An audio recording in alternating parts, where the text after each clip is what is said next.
Welcome to First Bite, our Detroit Lions preview podcast for Pride of Detroit, the SB Nation website for all things Detroit Lions. My name is Jeremy Reisman. I'm the managing editor over there at Pride of Detroit. With me, as always, is my co-host Ryan Matthews at Ryan_POD. How you doing, Ryan? I would say that I'm doing well, but I'm not doing nearly as festive as our guest tonight. Yes, and we'll get to him in a second.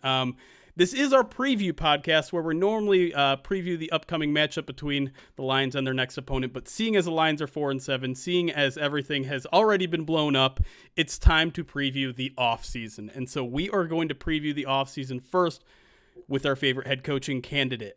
We talked about it on our last podcast. We were all in agreement that Robert Saleh is currently at the top of our list, so we wanted to get a Saleh expert. And so we have with us Matt Maiocco of the NBC Sports Bay Area. He's been a 49ers beat writer for 26 years. Am I getting that right? I believe you are, Jeremy. That's incredible. He's at Maiocco, that's Maicco NBCS on Twitter. Matt, thanks for joining us today. I appreciate your time. Yeah, no problem at all. And I think you can join that club that I think Richard Sherman, he might actually be the president of the Robert Saleh fan club, and let's get him a head coaching job thing. So maybe you and Richard Sherman can get together and fly the Saleh flag. Yeah, maybe we'll have to get him on the show at some point, and maybe you can help us out with that. But for now, as someone who's obviously covered the team as long as you have, I think you'll definitely do for the moment. So let's just start out with a really simple question. What kind of person is Robert Saleh? Because I think personality is something high on the Lions fans' wish list given everything that's happened. Yeah, I don't know that I've ever heard anybody say a bad word about him. He's a really solid guy. He has a big family. He and his wife have 6 kids. Wow. As you probably well know, he grew up in Dearborn. Grew up a Lions fan, has always been kind of in tune with the program there. He's a very enthusiastic guy. He's not necessarily a great quote. He's not going to throw people under the bus. He's from my standpoint, it's probably been, a little bit to a fault where, he'll pump guys up even when that maybe they don't deserve to be pumped up a little bit. But I think what will help him when and I'm assuming he will get a head coaching job at some point, whether in your town or somewhere else, I think he'll have a good time, or I think he'll do a good job of putting together a staff too, because he is such a good guy, a likable guy. He's not going to do anything stupid. He's going to be well prepared, a smart guy. So, I'm kind of with you. I'm in the. I take the position that he's certainly, when you see the list of candidates on a yearly basis, this year of all years, when you look at where the 49ers are, let's face it, what got Robert Saleh on everybody's radar was the really good defense they had last year and the success they had last year. And he was a finalist for the Cleveland Browns job. But I think in a lot of ways, and I'm sure we'll talk about this, in a lot of ways, he's done a better job this year because, it's been more about massaging the spirit of the team and keeping them focused and keeping them without making excuses. And, when they have every reason to make a lot of excuses because they've lost so many players and they continually lose players, but he has them playing exceptionally hard, and the defense is still the strength of the team. Well, it's great that you mentioned that, Matt, because I think it's a good springboard for the question that I wanted to ask you. And, you talk about the enthusiastic personality that he is, the kind of fiery guy that he is, that we see on the sidelines during game day. A lot of Lions fans are not too in tune with maybe who he is in practice. So, like, what kind of coaches Saleh in practice? Does he kind of carry that same kind of enthusiastic personality every single day of the week he checks into the building, or does he turn it up and turn it down? No, he is. he's a hands-on coach. He's always talking to his players. I mentioned Richard Sherman earlier. I mean, there are times, I see it all the time. Of course, now that the season started and I don't watch them practice anymore. But like say in training camp, whenever it's a special teams session, he's talking to Richard Sherman, and they're engaged in conversations. So he listens to his players. He takes input from them. Probably one of the more impressive things, and we've all seen it, and I was just thinking about this the other day, is that you always see, when the 49ers, when they've been in bad spells, and I've covered a few of those years where they just simply have not been good, you always see, guys running open way down the field, and one player, throws his hands up, and looks at another player. And it's like that blame game, right? That where you aren't supposed to do that. I'm the closest guy to this play. I'm going to be the one that people think screwed up. Well, you don't see that with the 49ers, and a lot of it is because he has a really good grasp, I think, of what the guys can do, and he doesn't want to put them in positions where it sets them up to fail.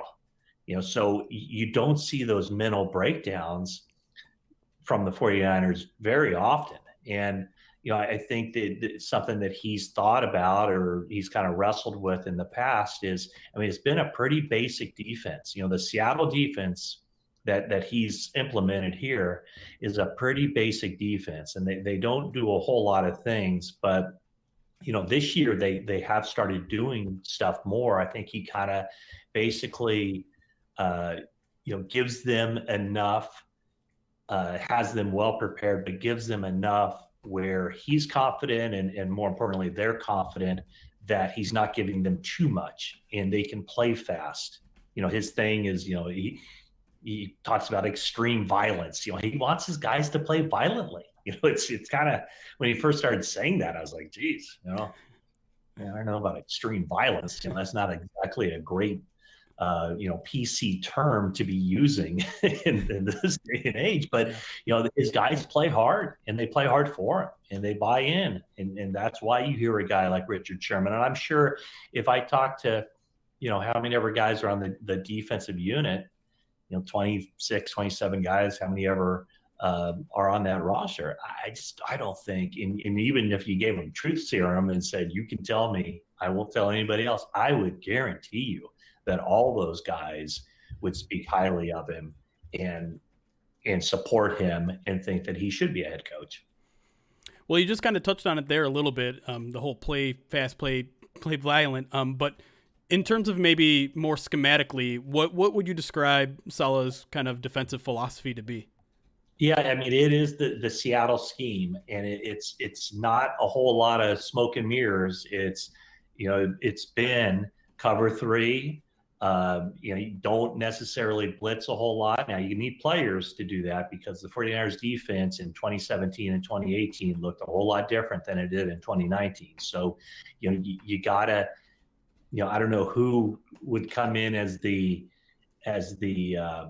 general manager there, but it could be Adam Peters, from the 49ers. It could be someone over with Seattle. It could be somebody like, Scott Fitterer or Trent Kirshner. Those would probably be my guesses. If Detroit does this the right way, they're not going to be pairing two guys who don't know each other. Robert Saleh is an easy guy to get along with, but I'm sure as a head coach, you want to have your GM see eye to eye with you and know exactly what you're looking for. And sometimes that kind of takes the GM who's going to say, well, I want this guy because he's the better player, in my opinion. But, this guy might be a little bit less of a player, but he certainly fits better what they're trying to do schematically. So that's the kind of the tug of war, or that game that has to be played. But you need to get a GM and a head coach who are on the same page. So with Saleh, one of the interesting things he did this last year was, I think, as as he built the system over several years and everybody's on the same page. Now this year, he's kind of expanding more on it. And, this is this year for the first time. And I don't ever recall in my time covering the team that a defensive coordinator has done this. And I don't know that it's very widespread around the NFL, but he's been playing the corners field and boundary. Are you guys familiar with those terms? Not necessarily. Why don't you go? Yeah. Yeah. So I guess it's more of a college thing. And because of the hash marks, and I think probably because a lot of times in college, you're dealing with, one cornerback who might be an NFL caliber cornerback and the other one who's not. But what you do is you basically, depending on where the ball is on the hash marks, there's going to be a wide side of the field and a shallow or a less wide side of the field.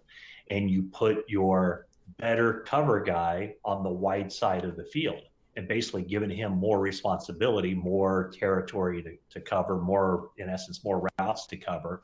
And then you use the other cornerback on the side of the field where the boundary is, where you basically have a defender helping you, meaning the sideline. So he's done a lot of that this year, and it's really seemed to work for this team. So that there would be an example of someone who has his system, who knows what he wants, knows exactly what he wants with that defense, and building on it on a yearly basis to give you different wrinkles. They're blitzing a little bit more. They kind of have to because they've lost a lot of the pass rush. And I mean, the crazy thing to me is, you look at all the guys they've lost defensively, it's still a pretty good defense. There's still, it's still the strength of the team. And, the Rams are not a bad team. Rams don't have a bad offense, but twice this season, including Sunday, they made them look extremely ordinary. So, that's part of it. But I don't know, there's part of being a head coach where, is he going to be calling defenses? Is he going to be hands-on on defense? I would suspect he would be. And then the question would be, what's the offensive side of the ball going to look like? Yep. Those are all big questions to have. Go ahead, Ryan. All questions that we thought we had answered here in Detroit when Matt Patricia was brought in. That's for sure. But, you bring up, a lot of interesting things. And the first thing that I want to kind of move over to is the one interesting thing you said is, he's probably doing his best job this year that he's done in his entire tenure because of him having to do less with more. No Nick Bosa, DeForest Buckner has moved on, dealing with so many different injuries. Now, you take a look at the first 2 years that Saleh was defensive coordinator in San Francisco, and the 49ers defense wasn't quite there. Do you think it's just a matter of him implementing that system and getting the players to buy in and to understand the system? Or do you really think that, he was just so privileged to have, a defensive line last season that had Bosa and Armstead and Buckner and just this incredible pass rush where he didn't need to blitz and he could kind of sit back and he could play more of that cover three and that field and boundary that you mentioned? Well, I think, Ryan, what I'm saying is that he's done it both ways now, right? He had the talent. A lot of talent. That defensive line they had last year. It's all world, right? Yeah. Think about it. On third downs, you have D Ford at one end, you have Nick Bosa at the other, and rushing from the interior, you have Eric Armstead and DeForest Buckner. You don't have to do a whole lot. And now this year they've had to manufacture some things. And part of why I said that this is even a better job is that there have been no excuses. They could be, the moment that, and Solomon Thomas, he was, he's not a number 3 overall pick, right? We all know that. He was picked there in 2017, but he's a fine backup defensive lineman. In a span of 3 plays in week 2, Nick Bosa left the game with a torn ACL, and Solomon Thomas left the game with a torn ACL. But, I know that they probably take some time after the game and throw back a a hard one and bemoan the fact that they've lost some players, but then they just roll up their sleeves and they get back to work the next day. And Saleh's personality is such a positive personality that I don't think he'd let, those guys get down in the dumps. So that's why I said that I think he's done probably an even better job, is because from this team of all teams, you wouldn't expect them to be where they are, in the NFL, the rankings with total yards and whatnot. So, the fact that they've done it, and they've done it, in a different way, I think they're mixing up their coverages a lot more than they have in the past. Like I said, they're blitzing more. They've had just a lot of new guys that they're shuttling into the action. But I also think a big part of being a head coach is just kind of managing the personalities and managing the temperament of the team and being a person. You guys would know a lot more about it than me, but I look around the league and I see coaches that seem to have lost touch with the human element. And I almost kind of feel like, Bill Belichick, as great as he is, I almost kind of think like his assistant coaches don't understand that, Yeah. right? I mean, and from what I understand, Belichick's not a bad guy to play for at all, but it's almost like they think that the caricature of Belichick is the way you have to run an organization. And again, like you guys would know a lot more about it than me, but from afar, it just seemed like Matt Patricia was not even, he just didn't want to build relationships and get to know people on an individual basis. I could be wrong, but that was kind of my thought of it. And I can guarantee you, Robert Saleh is the opposite of that. Okay. Yeah. All right. That's what I was wondering. I was like, but the clincher here is that night and day comparison. So that's music to our ears. Am I right about Patricia? He definitely got better at it. I think the first year was a really, really rough year in which he went in with all the wrong intentions, I think, and he did improve in the final couple of years, but there was still, I think, some residual feeling from the people that were there in his first year into year three. We obviously saw it with a guy like Darius Slay, maybe even Kenny Galladay a little bit. Jeremy, you are who you are. Yeah. And if you show your team exactly you're a good person in year one and year two, I don't care what you do in year three, you're still that guy. Yeah. And so here's the one thing that I've learned is every time, every head coaching position I've ever had to cover, the team is always looking for the opposite, right? You're always looking for the opposite. And sometimes it's, in the case of Patricia, obviously a defensive-minded head coach, the thought would be, we'll get an offensive coach who's a people person. Well, Saleh's not an offensive coach. And I've actually spoken to him about this in the past, is that, he doesn't believe, and of course he's selling himself, but he doesn't believe that a defensive-minded head coach, a guy with that defensive background, he doesn't believe that that's a detriment on the offensive side, because he knows what the kind of offenses that give him trouble. Right.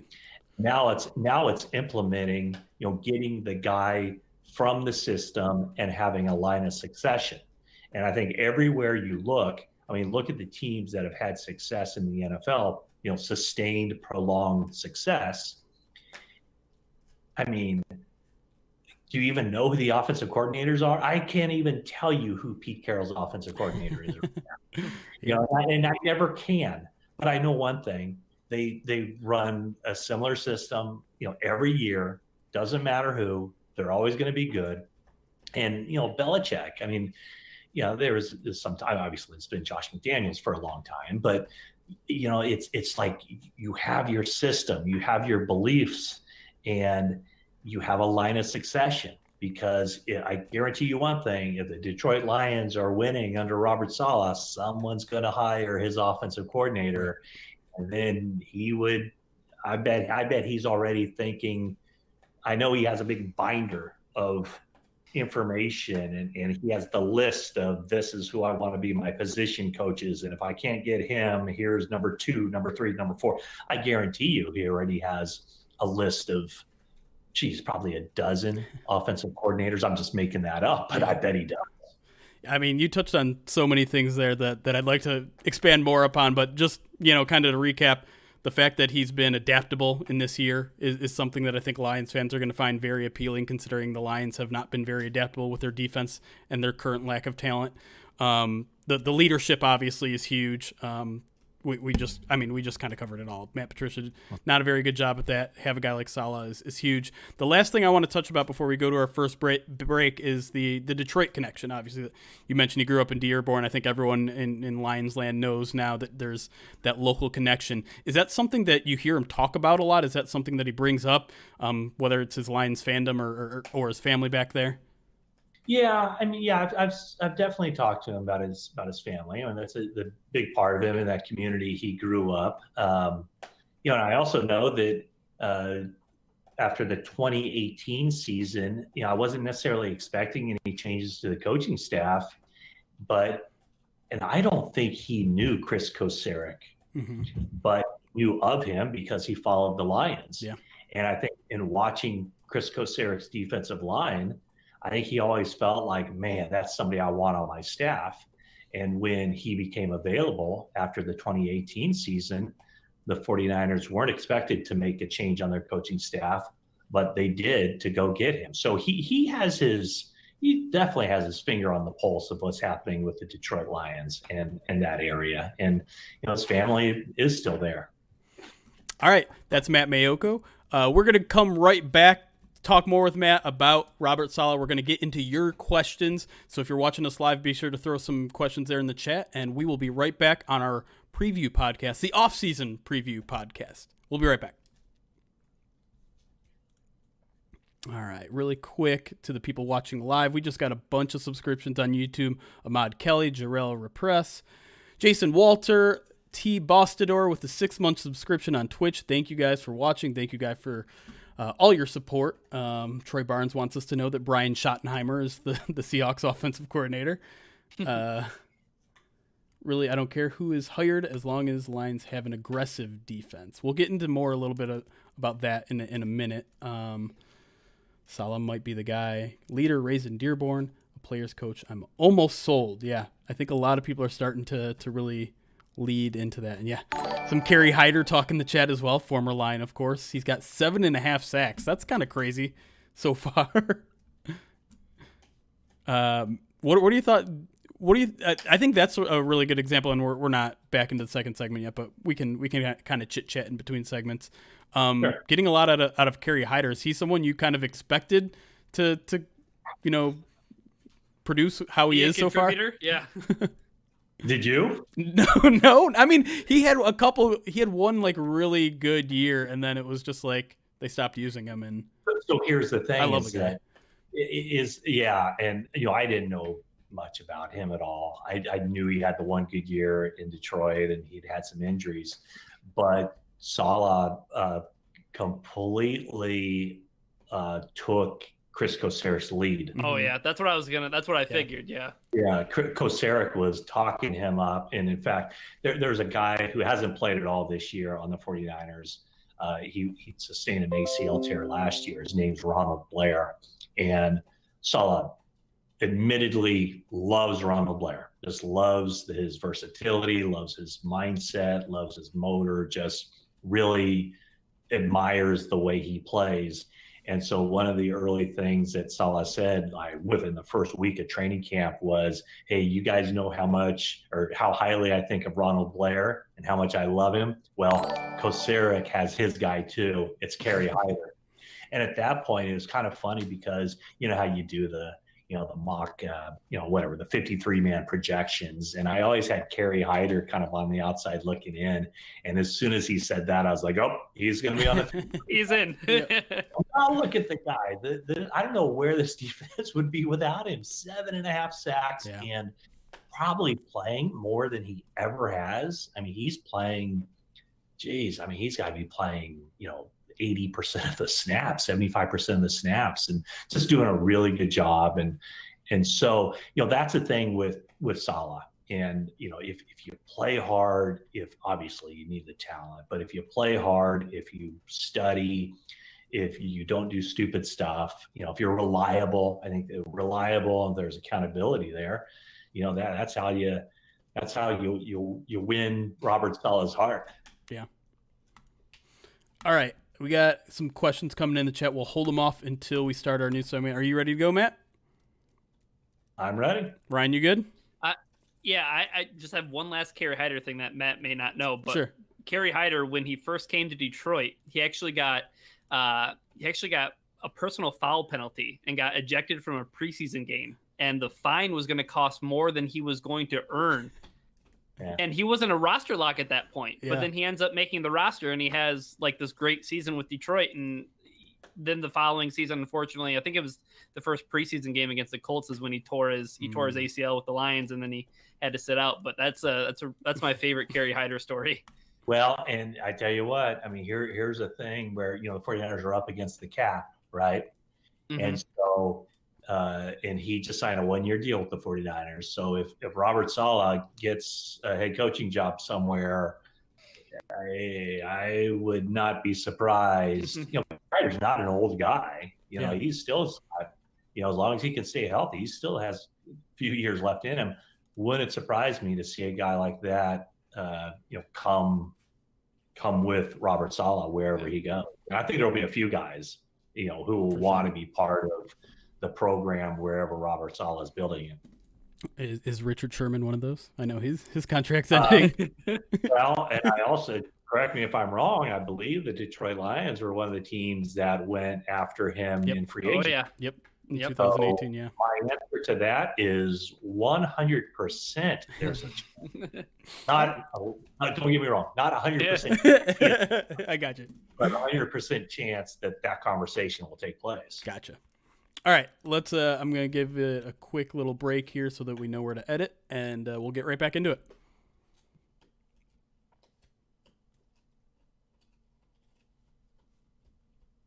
And we're back with First Bite, our now off-season preview podcast. We're here with Matt Maiocco of NBC Sports Bay Area to talk more about Robert Saleh, our favorite Lions head coaching candidate. We're getting into your fan questions now. A couple from Zach M. on Twitter. He first asked, to what extent did Saleh build the staff in San Francisco, or was this more determined by Shanahan? No, I think the defensive coaching staff, I think Robert Saleh had a lot of say in that, especially the comings and goings. I think DeMeco Ryans was Saleh. That might be somebody that he would look to bring to whatever job he gets. And I think Kocurek. So, no, I think that I think Shanahan knows, right? I mean, Shanahan's an offensive coach. He knows you can't install what you want if you're not given, the right pieces. But I will say this too, is that, Saleh was not hired to become the defensive coordinator. Kyle Shanahan hired him for his staff. Saleh was let go in Jacksonville. And Saleh was hired by the 49ers, but then Kyle Shanahan went and looked at, I think was Wade Phillips one of them? I don't know if he was, but Gus Bradley certainly was. There were a few other guys. Gus Bradley's the one that really comes to mind. And when he wanted Saleh on his staff, Saleh went there knowing at the worst he was going to be the linebackers coach. And all along, he was telling Kyle, I'm your best bet for defensive coordinator.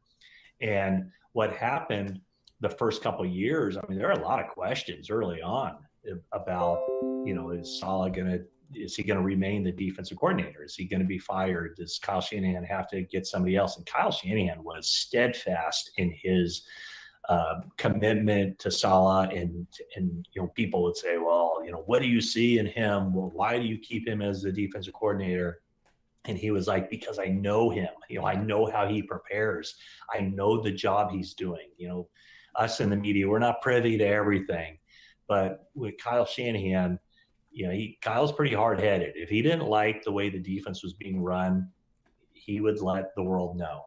And, on those game plan weeks, the course of the week, he knew exactly what was being installed for the defense. He bought in. And it was just a matter of getting the right players, getting decent players. And that roster had to churn over. I mean, they had to bring in a lot of new guys on that defense. And I think Shanahan always felt like if we can get the players, Saleh will coach them up. And, last year was the year that they got the players. Yeah. And speaking of coaching him up, we have a question from Sean at fall1n_1_, and he mentions, he'd like to hear about how Saleh has adjusted his scheme this year with so many injuries. And the one other thing I want to add to that question, Matt, is how important is Fred Warner to that 49ers defense? Yeah. Well, first off, Ryan, it's Saleh. It's not Saleh. We got to get that right. We got to get that right. Guy's going to be a coach. You don't want to anger him day one. It's a little trickier than Patricia, but yeah. Yes. I'm sorry. I was already planning to bust your chops about the pronunciation. The part about Warner, I'll get to that. No, Fred Warner's, he's a guy that, he's a smart guy. It takes smart, guys. If Fred Warner is like a CEO type, so he's going to want somebody, running the middle linebacker position, the guy with the green dot on his helmet. He's going to want somebody there to take charge. So, I don't know if that guy is there with the Lions. I don't know how much. I haven't studied the Lions roster, but how much. Basically what you have to do is kind of figure out what you have, which guys you can get rid of, which guys you can bring in.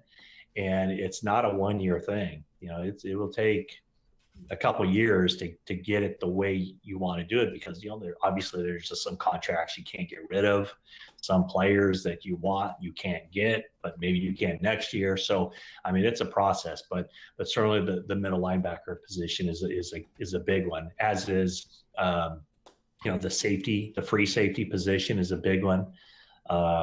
They call that position the eraser. It's what Earl Thomas played with Seattle. It's what Jimmy Ward plays now.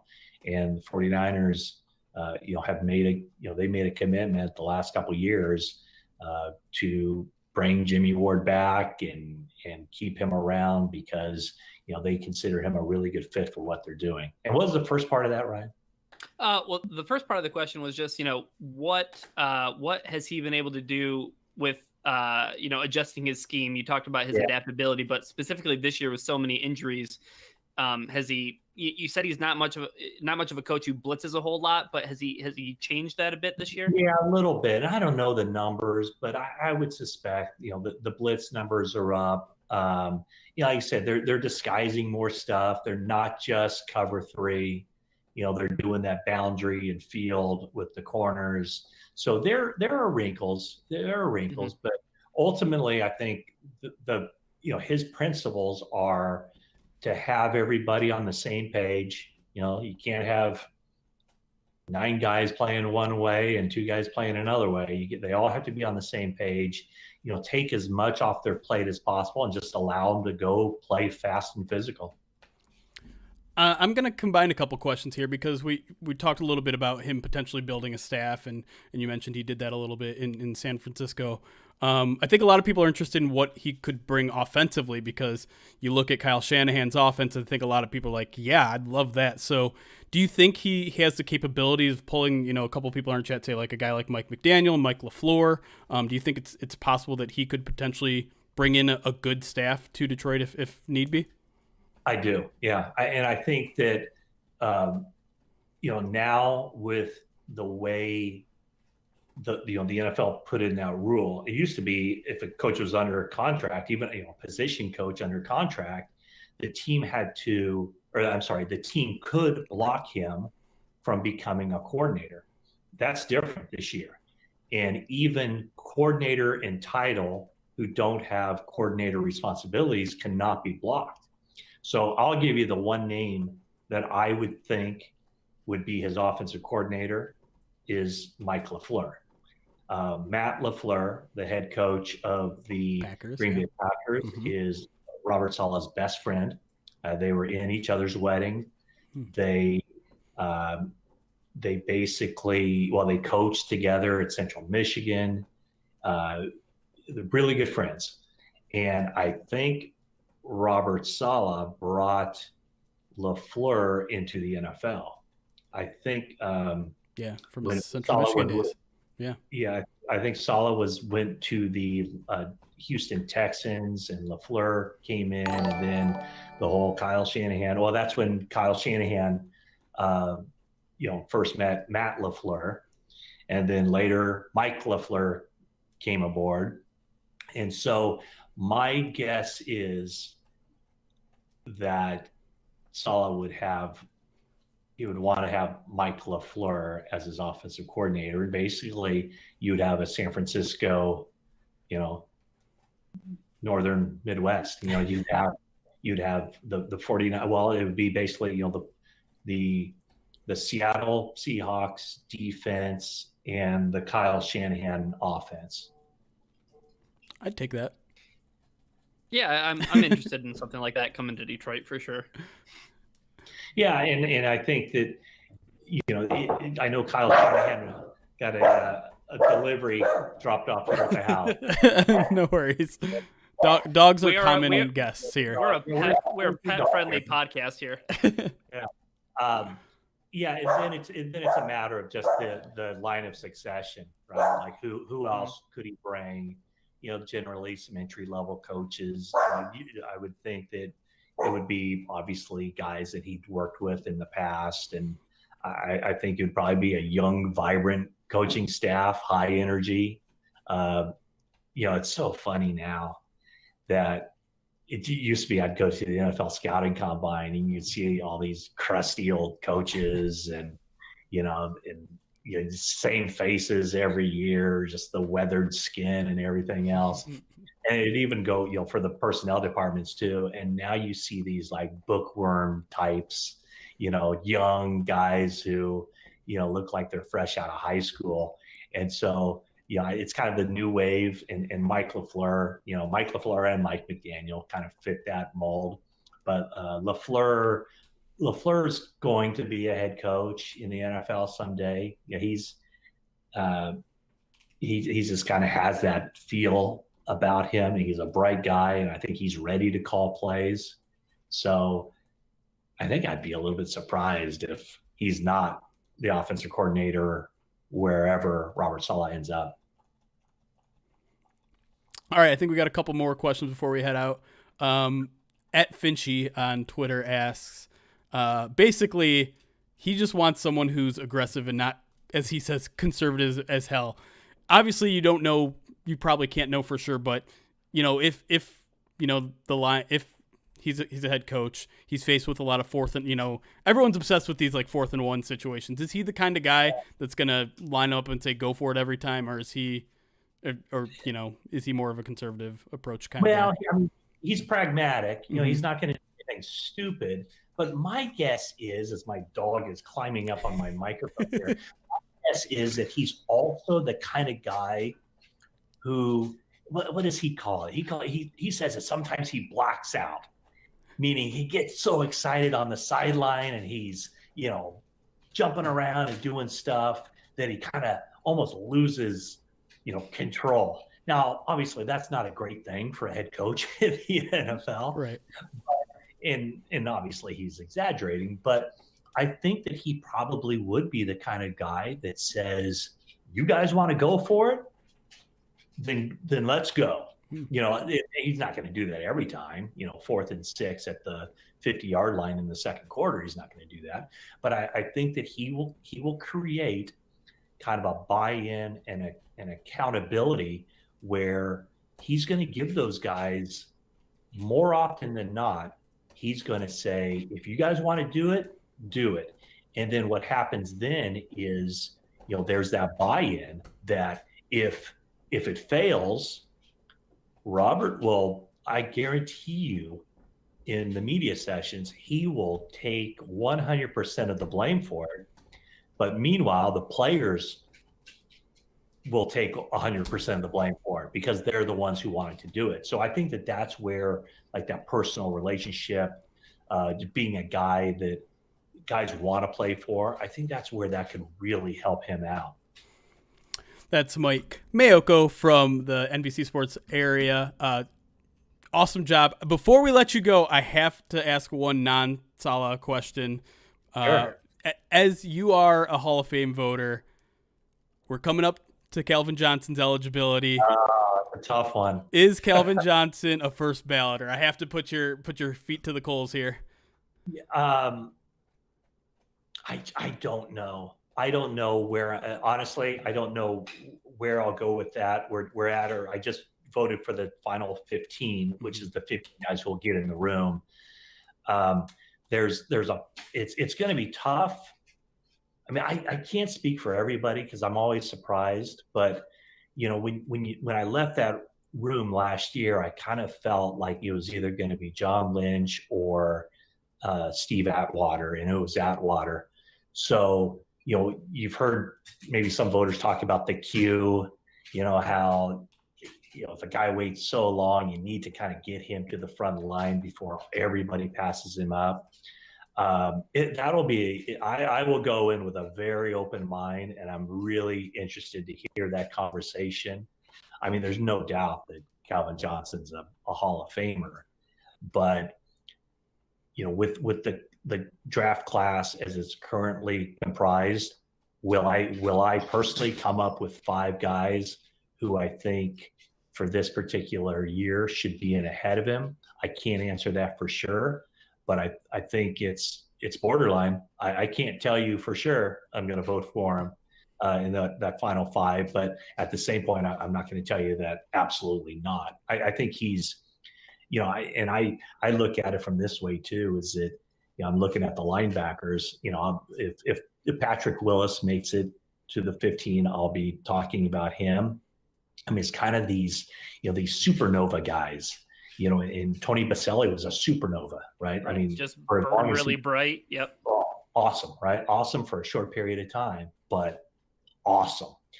Calvin Johnson, a little bit longer, but kind of in that same conversation. Patrick Willis, that same conversation. 4 years, 5 years down the road. Luke Kuechly, same conversation. So I think he'll get in. I don't know if it'll be this year. I know that's what your question was. It's okay. You don't have to give me your ballot right now. But I'm not sure it's going to be this year. Got it. All right, Matt. Sorry.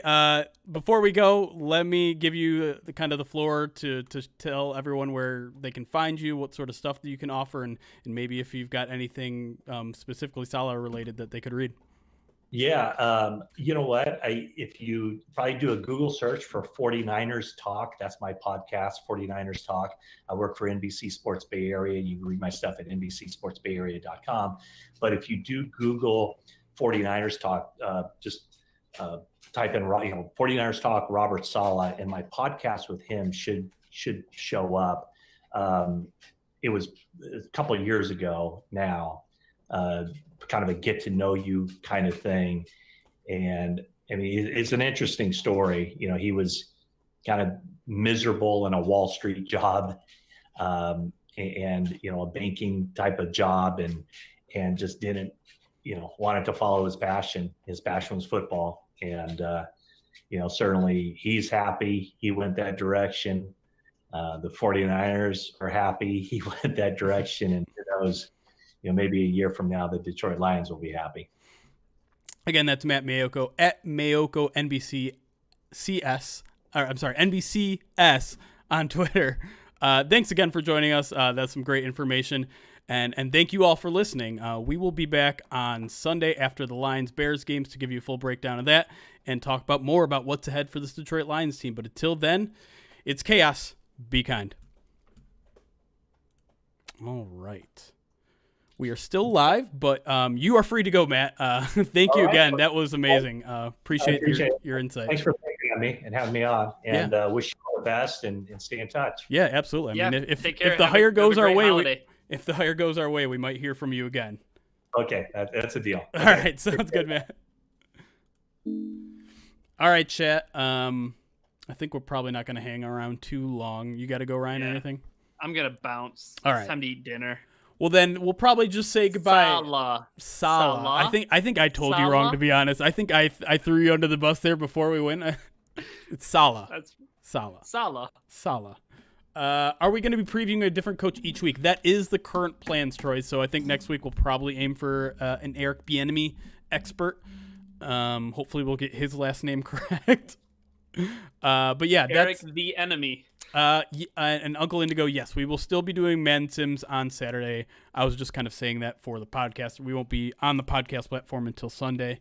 But yeah, we're going to try to, and maybe we'll throw some GM, candidate experts as well. We want to just, I can't imagine there are a lot of people that are worried or interested in Lions Bears. And certainly if they lose the Bears game, is anyone going to be interested in talking about, what is it, Packers next week after that? Yeah, so we'll try to keep the focus on the future, and I think getting to know people like this is awesome.